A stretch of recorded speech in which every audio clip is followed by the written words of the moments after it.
Okay. So welcome everybody. Today we are meeting our representative office in Sweden.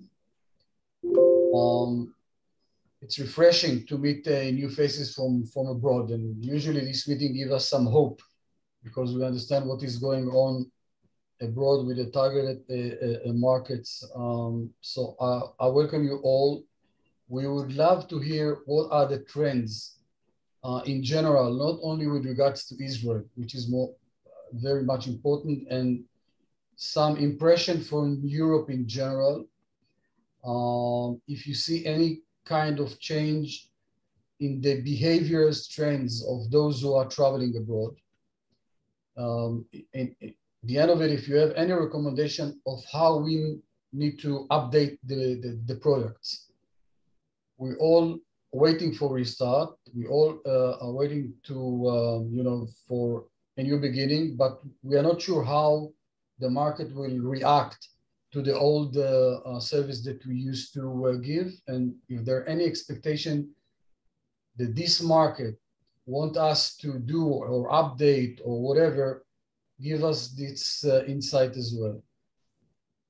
So welcome, Dana and Yoran. Hi. The floor is yours. Yeah. Dana, you want to start? You want to say something?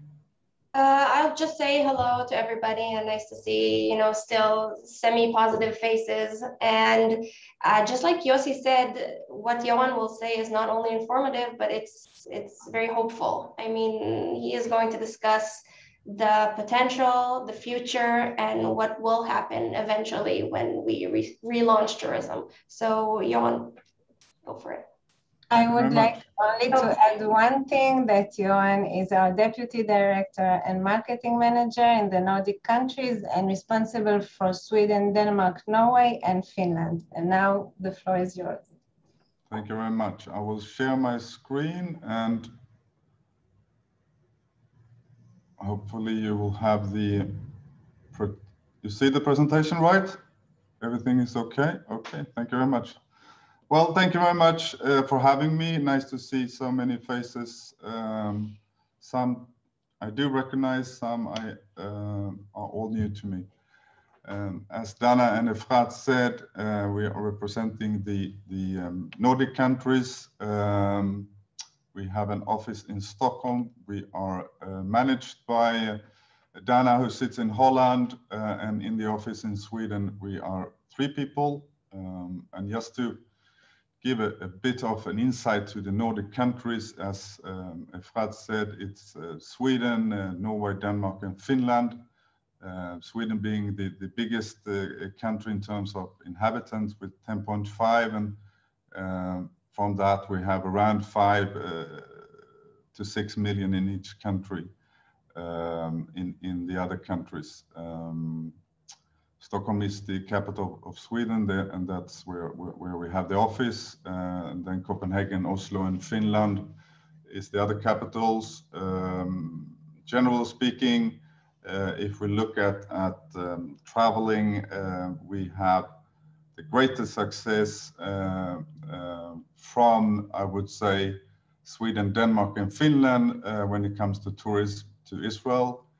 In the past, and hopefully we can change this in the near future, but Norway has always been our greatest challenge when it comes to Israel. But saying that, Norwegians are kind of not reluctant, but they want to try out a new destination before they actually it's set on the market, and you will see an increase in travels to new destinations. So Norwegians are a bit picky and reluctant to new destination in general. It's not only in Israel. I move on and we'll talk about the current situation about the corona in the Nordic countries. Just presentation of what's been going on back in 2019. Before the corona, we had a record-breaking year, as you all know, even from the Nordic countries. We topped close to 96,000 tourists from the Nordic countries, which has been an increase from 18 by 5% and 23% from 2017. And to our experience, it was because we changed, and the Minister of Tourism, and together with us, we changed the targeting of the target groups. We changed it from being previously a very much of a religious destination with pilgrimage and culture and history to more of a, where we've reached out to younger audience and started with the city break promotion and so forth. And as you see from Sweden, we had about 34,000 tourists and going downwards 24, 18 and 18 from respectively Finland and Norway. We had a great momentum at that time. 4 out of the 5 leading tour operators, speaking about Ving, TUI, Apollo and Air Tours, were promoting and selling Israel, and we had far-fetched plans with most of them to start marketing agreements and collaborations. And we have from Finland, we had, and we still have a charter to Eilat, together with a company called Aurinkomatkat, who is partly owned by Finnair. So it's actually a scheduled flight that Finnair provides from October till April. And Aurinko is kind of buying seats on this flight, but also Finnair is selling regular tickets to Eilat. And depending on the season, we have in between 6 to 9 weekly flights from Stockholm, Copenhagen, and Helsinki. Norwegian is trafficking it from Stockholm, Copenhagen, and Finnair obviously from Helsinki, Finland. Norwegian is still there, even if maybe you heard a lot of stories and rumors about what's going on, but they are still in travel and they will continue flying, and they have great trust in Israel as a product. So their latest news, and we talked about to them about 2 weeks ago, and they are planning for July. And the same story as with Finnair, and I will have a meeting with Finnair beginning next week to discuss further what's going on with the Tel Aviv flight and the Eilat product. And now about the Corona situation, I'm sure you all know that Sweden had a very different strategy handling the Corona outbreak. We have been a very open society and very few restrictions during this pandemic. Obviously, we have been severely hit with almost, I think, well, it's over 14,000 who actually lost their lives. Denmark, Norway, and Finland had partially very closed societies and now are opening up, and Finland has been the one that who had the most strict closure of the society. Currently, between 36 and 44% of the population, 18 years and above, got the first shot of vaccination. And we do believe that by the end of the summer, all adults above 18 got their full vaccinated. And if we look at the travel advisory as of, well, yesterday, it's a bit of a different story depending on the country. You can all see that Israel has been exempted from both Denmark, Finland, and Sweden in terms of there is no advisory that you shouldn't go anymore. Norway is the country that has the stricted advisory at the moment, and we are not sure when that will open up at this point of time. This changes obviously almost day by day, but it could change by next week, really.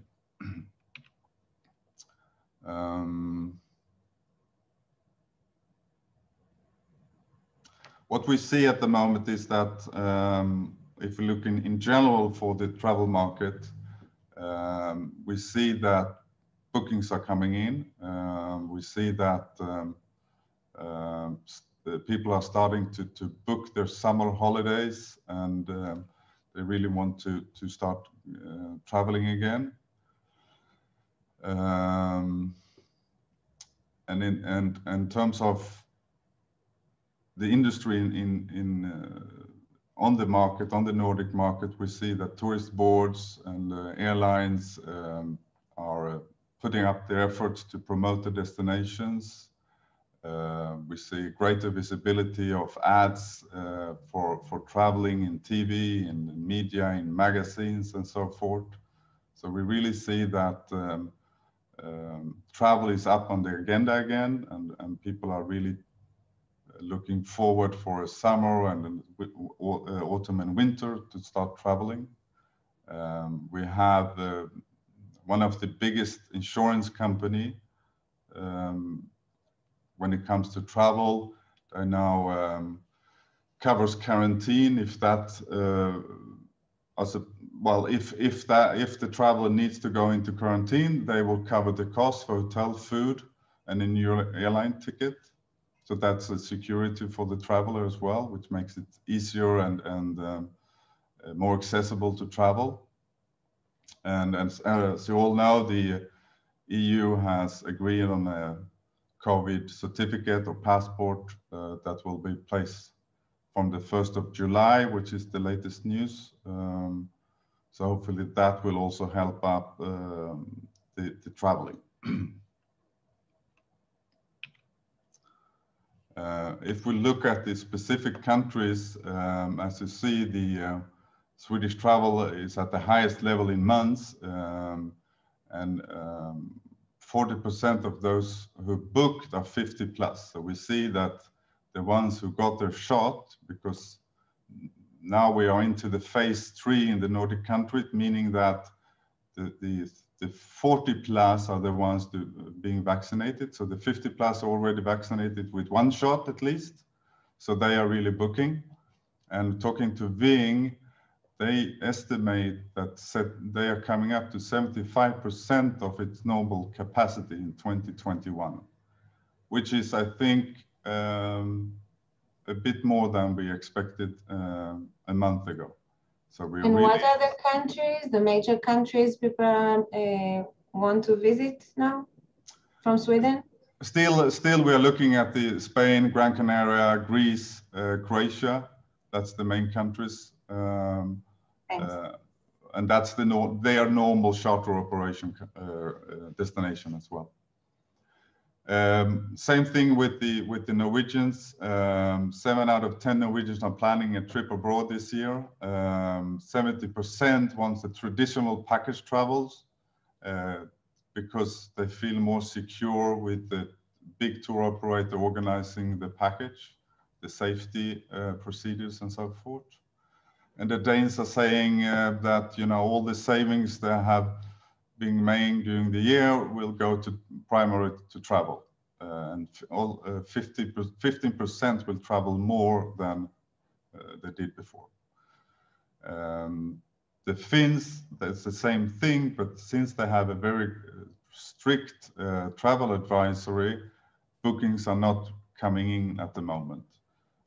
But we do see that this will change quite soon because the numbers are all going in the right direction, and we see that we estimate that the bookings will come in soon as well from Finland.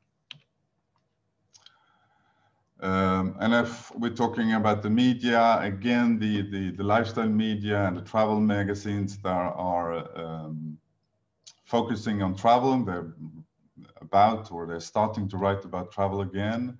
A lot of it obviously being domestic travel still, close to European travel, I mean, not long haul travel.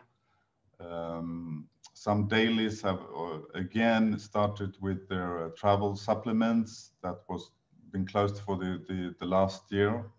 And we do get a lot of journalists and media asking when we will open up for press trips again, because they really want to go down and feature the destination Israel again. Looking into travel trends, and this is not only for Israel, or this is actually not based on Israel, but this is what we have been seeing and what has been said in the investigations and researches we've been reading and done ourselves, is that domestic travel will still be a major part of traveling, especially for this summer. Staying to your own country, maybe going to Denmark, Norway, or the closest country nearby. We do see that generation travel will be a big thing, traveling with your extended families, your grandparents, your grandkids, whatsoever. Nostalgia trips, meaning that you will go back to your favorite place again, mainly because you feel secure. You know what to expect, you know what you know what's all about, and you feel a bit more secure instead of going to a completely new destination. Do well, feel good. It's obviously that you want to do nature experience, you want to have a healthy food, you want to have maybe contribute to a better world. It's more of the sustainable thinking as we had obviously pre-corona, but this will continue into the future as well. We also have the bucket list that people want to really experience the destination they have been longing for, something that you've always been dreaming of, and maybe if you're traveling less, you will pick the destination that is most important for you. Vacation is also a new trend. You will extend your vacation with another week, bringing your computer with you and actually work from abroad instead of working from home. Healthy and safety will obviously be a very important factor in terms of airlines, hotels, restaurants. And as I mentioned before, and I spoke to the marketing manager for Ving, formerly Thomas Cook, he said that the package tours will, at least in a short term, come back as the major travel method, because you will find it safe. They have something called safe travel, which basically take care of all the aspects in terms of health and security, insurance, and so forth.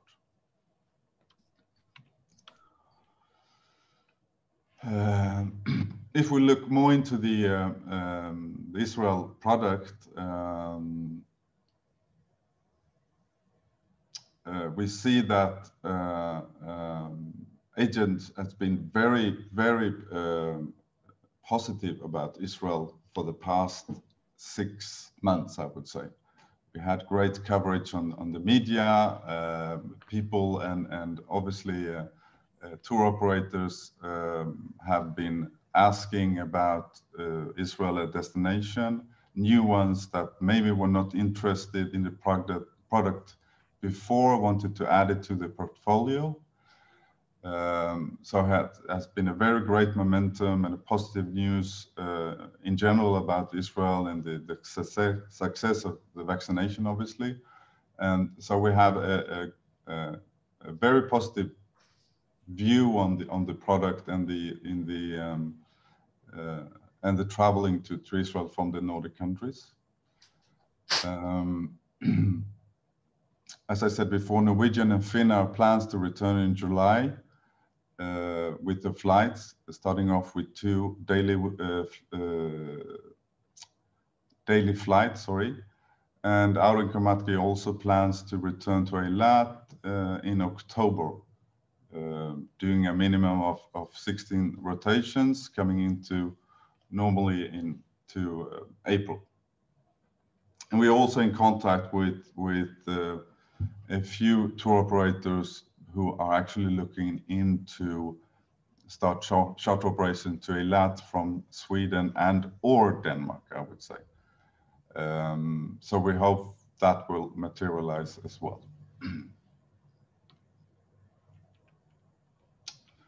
So what we have been doing is, since the outbreak, we had to obviously change our working methods since we couldn't meet face to face, as you all know. And obviously we couldn't send any tourists, and tourists wasn't allowed out and in from Israel. We have been hosting quite a few webinars and online seminars. We have been doing training for the industry. I just had 2 weeks ago a training session with Ticket, who is one of the major wholesaler and also tour operator in the Nordic countries.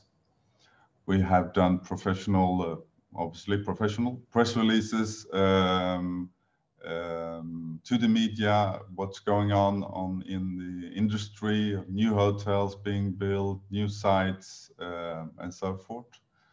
We have been participated in B2B workshops. One was in Norway about 2 weeks ago, where we met and discussed again and got the feeling that Israel is really top of the agenda and people are looking forward to open up the travel again and include it in their on the shelf to sell. We have reached out to influencers and key media with treats and special products from Israel, just to keep the brand on top of the mind. We have, together with Anto Sweden, early days when the outbreak, I think it was back in April, May 2020, we did a survey together with Anto Sweden, how the travel industry reacted, and we're obviously afraid that quite a few of the agents and tour operators will disappear. But I must say that we have seen less bankruptcies and companies closed down than expected. So we still have most of them in the market, and still they're still there. Obviously pitching ideas for articles to editors and freelance journalists. We have, some of us has actually done further education. Myself did a sustainable tourist course last summer, and tracking news and trying to understand where we are heading with tourism in the future, and keeping up to date with what's going on. And here you see some of the webinars and seminars we did. We had a zoom in on Israel, and some of you participated in that. I know Alex from Holiday Travel, you were there. We invited a few of the hotels and regions as well. We had a seminar together, a webinar together with Israel Rail, how to travel in Israel by train. We did a bird watching seminar, and together with, I think it was Sharon from UK, we had a Purim party, and we celebrated the Hummus Day, where we sent out a free voucher to a Israeli hummus restaurant, and then where they can enjoy a lunch on us. And here we will see some of the articles and media publications we had during the last year. We also had a wonderful TV show in 7 episodes. On the top, Tarek Taylor did a TV show about food in the country, and it was very well received, and we got a lot of interest from that. So to sum it up, the Nordic countries are opening up, and we see, and it's going in a rapid pace at the moment. And we do see that travel is on the top of mind of people. They want to come out, see something new, leave their home and meet people again, see the sun and see some sights. Travel recommendations are also changing rapidly. So we do think that, as I said, by end of the summer, everybody will be vaccinated and ready to travel. Speaking about Israel, before COVID and during COVID, we had a very strong position and momentum. Before and during the crisis, we have a product that appeals to the target group that are traveling now and will travel in the future as well, with in terms of weather, sun, culture, food, history, and adventure. I think we managed to place Israel to many travels from the Nordic countries. Before the corona, we also said the MICE industry was looking into Israel, and we had more and more companies doing MICE travel to Israel. And as I said also before, we have new actual tour operators and agents who want to include Israel into their portfolio. And the positive news about what's going on, the opening of the society in Israel, how we handle the vaccination has been, I mean, out of this world. I've never seen such a positive coverage before, and I think this is really going to help us in the future to put Israel on the market again and exceed from 2019 for sure. So really, this is my presentation for now. Again, we are here for you. Please reach out with any question you might have, how we can help. If you want to do something up in the north, we are here for you. Thank you very much. Thank you. Now we'll take some questions. I see that Danny wants to comment. Danny?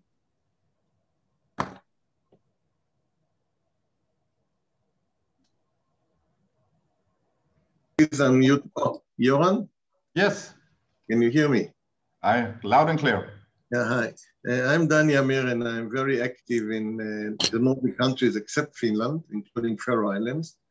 I believe in Sweden, you know Yoran Duveskog very well. Thank you. Active in Norway, etc. You said you closed your presentation that you are ready for us, but I think we are not ready for you.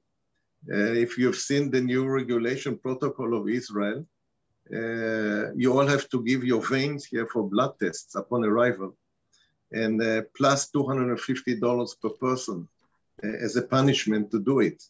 Yesterday I spoke to Norway. I'm working a lot with church groups there, and there are a lot of families, 18 beyond.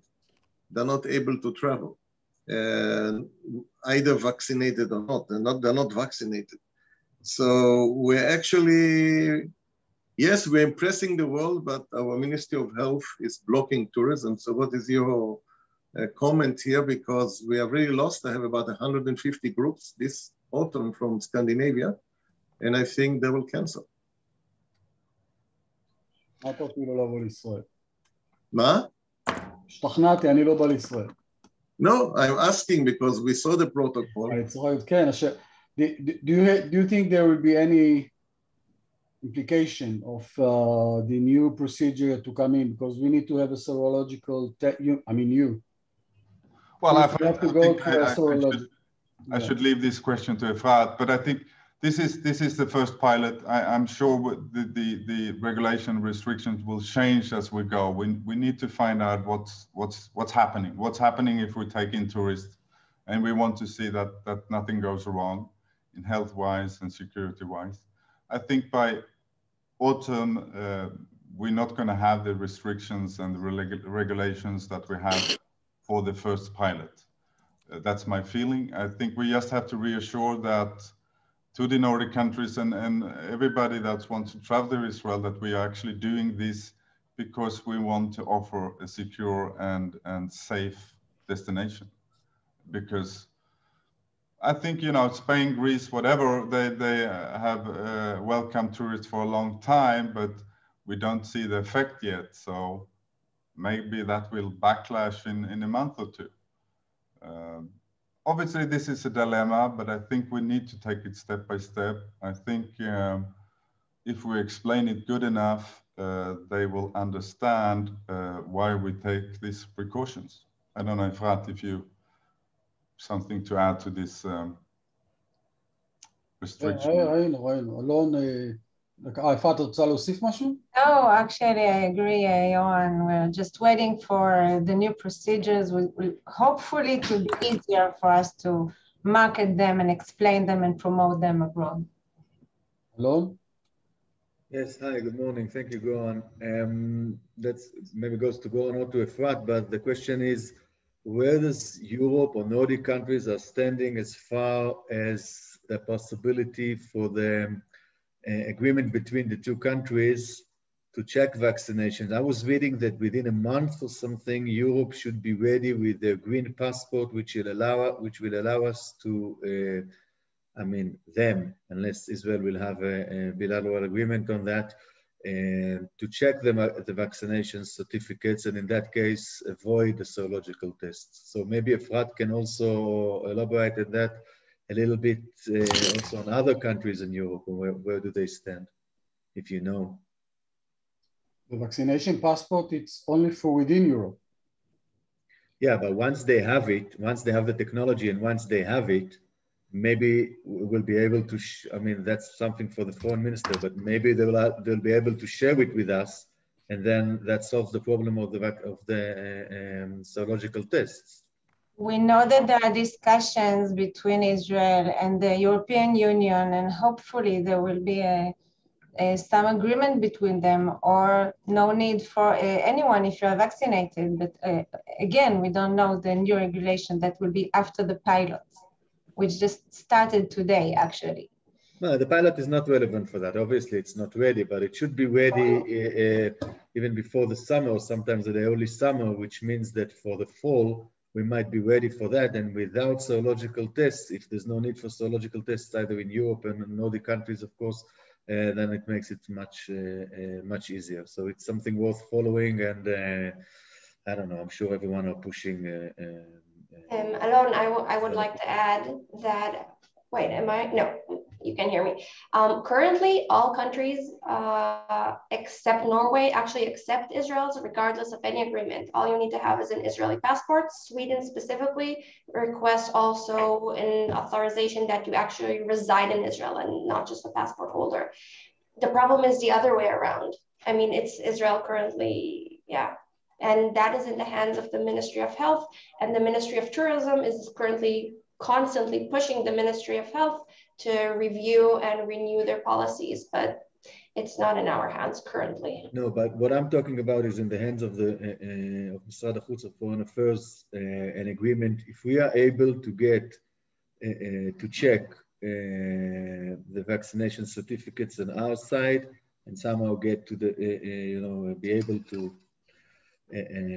log into the European Union data on that, that solves the problem for the Nordic countries and for all Europe, of course. Another question that I have going, maybe, are you in any position to know where does the local tour operators in Sweden and other countries are standing as far as the vouchers? Getting a little bit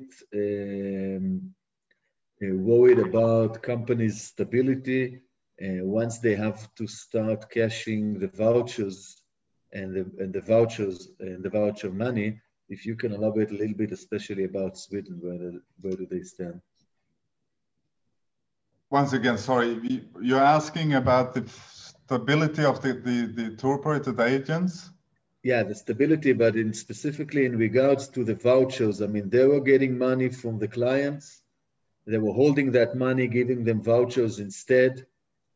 Some of them might have used that vouchers money to spend it, you know, to keep their head over the water for the last year and a half. And now that they're restarting, they're going to have to give people the tours, either it's for Israel or anywhere else, and that affects the financial stability. The cash flow, yeah. I think the ones that's still in play, we had a fairly good support organization via the states to support the players on the market, giving back money for salaries and so forth. We have a fairly rigid system with travels insurance that you have to have a guarantee if you sell travels to Israel. Not to Israel, travels in general. So the companies that's still on the market, I would say, are financial sound. So I wouldn't see that as a problem. Thanks. May I add to this a few points?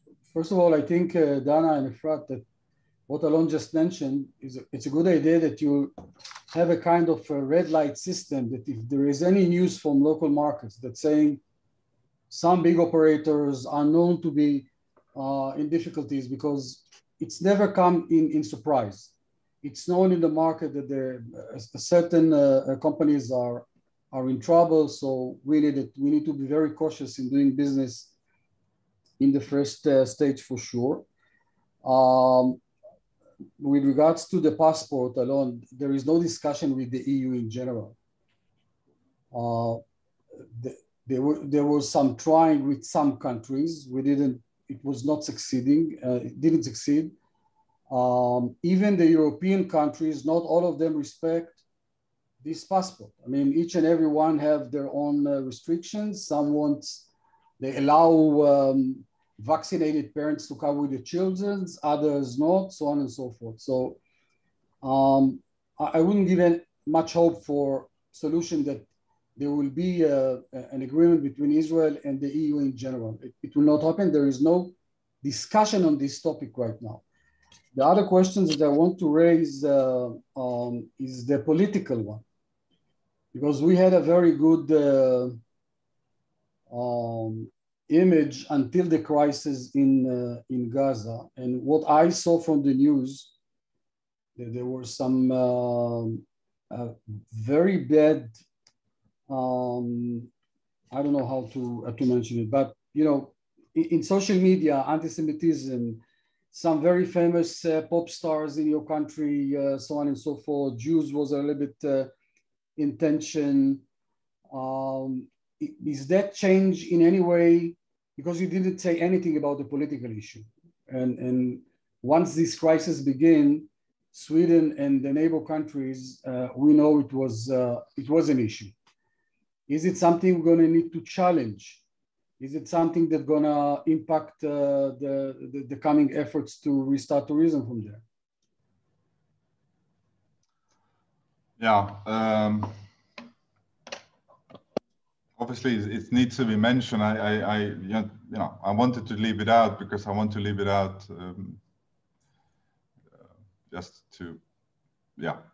But obviously, it's going to be, it's affecting, and what I'm most afraid of is the momentum we had. We had a red carpet with the vaccination, and what's going on in Israel is that the new ones that never thought of Israel before, they might be reluctant to include Israel instead or add on as a destination for the company. I think as before, this will, and I must say the media in general this time has been more unbiased than previously.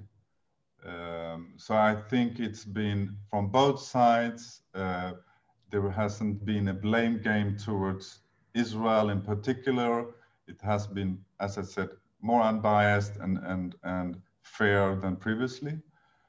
But obviously it affects in short term, of course. And again, I'm afraid that the new ones might be reluctant to include Israel. In the long term, I think, as we know from the past, this will blow over and we will go back to business in 3 months, 6 months from now. עוד מישהו? כן, יוסי. Yovan, again, I'm sorry to be what we say in Israel, a nudnik, and also for Dana and Efrat. Please do everything in your power to remove this crazy protocol of the Ministry of Health. I spoke yesterday to people in Scandinavia and United States, in Brazil. The effect of it even happening and being online is shocking for people. And I still don't have all the data, but as I said before, church groups, I don't know what will be in Europe this year, but I can see that the Israeli airline companies are already publishing a lot of family packages of Israelis to Europe. As you know, Israelis youth are not vaccinated. So the Europeans are going to accept them with some kind of protocol, perhaps a PCR upon arrival or 3 days before travel. But there's no solution here in Israel whatsoever for non-vaccinated tourists. So we are already eliminating a huge part of the traveling. I'm not talking even about the serological tests, even for non-vaccinated youth, 17-year-old Swede with his parents, grandparents cannot enter. So please do everything in your power. We are doing here with our association. I don't know who said it before, that they hope it's temporary. I want to tell you that the Ministry of Health right now is very busy to build a serological test in Ben Gurion airports. Are going to invest millions. It's not in order to be demolished in a month or two. So please take it seriously. It's a big alarm, and the consequences of the tourists that will come here will have a terrible, you're talking, Yoran, about politics. I'm not worried about politics. I've been in Scandinavia since the 1980s. First Lebanon War, you can get the whole list, all the ups and downs. But TikTok or pictures of your people with a red tube out of the vein in Tel Aviv, whatever clinic, will kill us. So I'm alerting you in advance. We are fighting it here in our association, but please transmit this big worry. All your work will be in vain if this will not be removed very fast, please.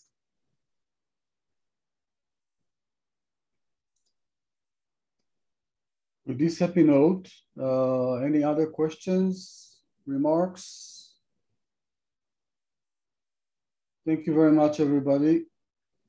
Thank you, Yoran. We shall be in touch in good things. Thank you very much. Thanks for having me. Have a great day, Yoran. Thank you very much, Yossi, for the platform. And thank you, Yohan and Dana. Thank you all for joining. Thank you, Efrat. Bye. Bye-bye. Bye-bye.